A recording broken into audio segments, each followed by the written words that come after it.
Hi everyone, in this video I'm going to show you how you can save YouTube videos.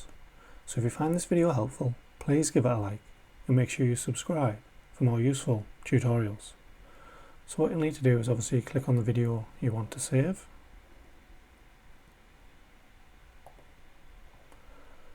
Then you should see three dots on the bottom right hand side, so you just need to click on that. Then you should see the option to save, so you just want to click on that. You'll have a couple of options on here, so you can click on this box here for watch later, and you'll see it's been saved to watch later. You can also create a new playlist, so you could have different videos for different categories.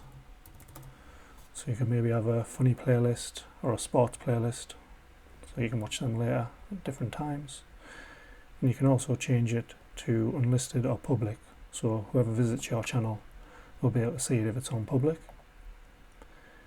And you just need to click on create, and that will save your video to a playlist. Thanks for watching.